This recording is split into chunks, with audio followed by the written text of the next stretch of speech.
Teknologi nuklear. Apa yang anda tahu tentang nuklear?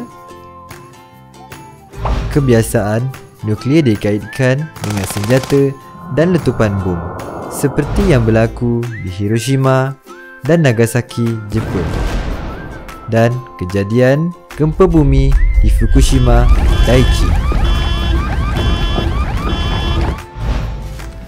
Tahukah anda bahan radioaktif ada di sekeliling kita?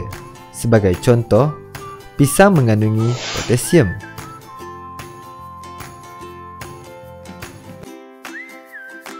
Alat pengesan kebakaran mengandungi amerisium.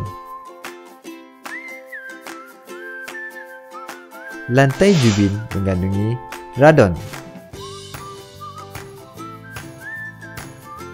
Dan tulang manusia mengandungi kalsium.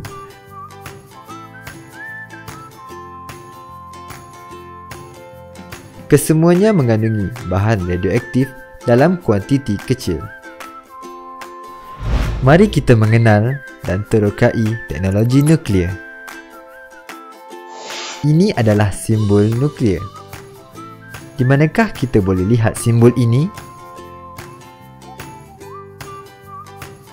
Kebanyakan simbol nuklear terdapat di hospital seperti yang terdapat pada mesin X-ray. Di lapangan terbang, simbol nuklear terdapat pada mesin pengimbas bagasi.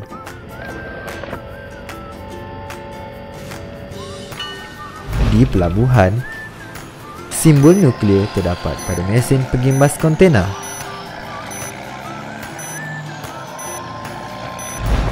Di kilang-kilang industri, simbol nuklear terdapat pada alat pengukur ketebalan kertas.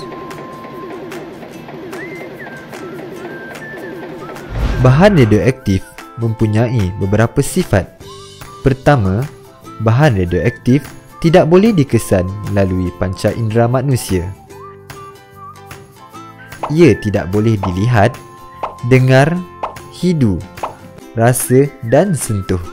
Kedua, bahan radioaktif bersifat separuh hayat. Sebagai contoh, jangka hayat bahan radioaktif TC99M yang digunakan untuk mengesan kanser tulang mempunyai jangka hayat selama 6 jam.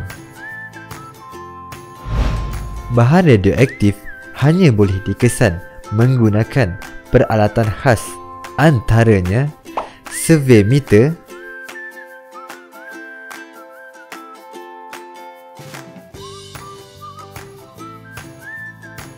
pocket dosimeter,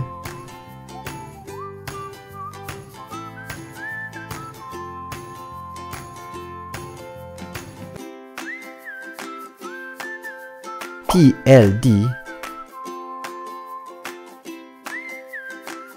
OSL dan lain-lain. Kegunaan teknologi nuklear.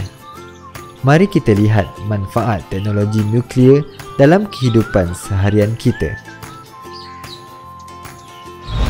Antara bidang yang menggunakan teknologi nuklear ialah bidang perubatan, bidang pertanian, bidang keselamatan, bidang perindustrian dan loji kuasa nuklear. Dalam bidang perubatan, teknologi nuklear digunakan dalam mesin pengimbas dan mesin X-ray. Dalam bidang pertanian pula, sinaran radioaktif dipancarkan kepada tumbuhan seperti bunga orkid. Warna bunga bertukar dari warna putih kepada warna kuning, merah, ungu dan lain-lain. Bagi sektor perindustrian, teknologi nuklear digunakan untuk mengesan kebocoran pada sistem perpaipan. Bahan radioaktif akan disalurkan masuk ke dalam penyaluran paip.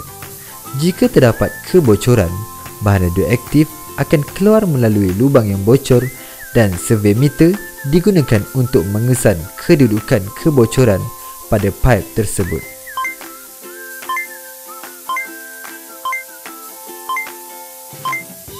Bagi bidang keselamatan pula, teknologi nuklear digunakan di lapangan terbang.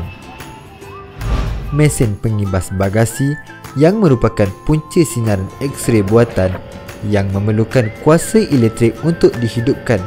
Tujuannya memaparkan isi kandungan bagasi yang membantu pihak keselamatan untuk mengenal pasti sekiranya terdapat barang yang berbahaya dan salah di sisi undang-undang.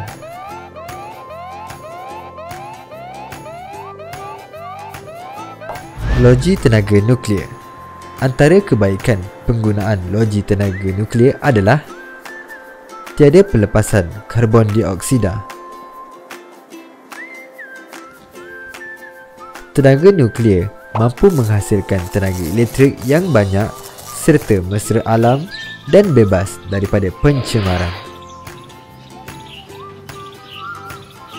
Apa yang harus dilakukan jika kita berada dalam kemalangan nuklear dan radiologi?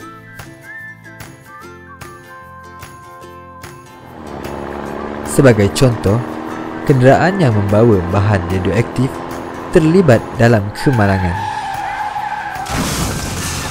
Perkara pertama yang harus anda lakukan, jangan hampiri tempat kejadian. Jauhi diri anda dari tempat berlakunya kemalangan. Segera hubungi pihak yang berkenaan.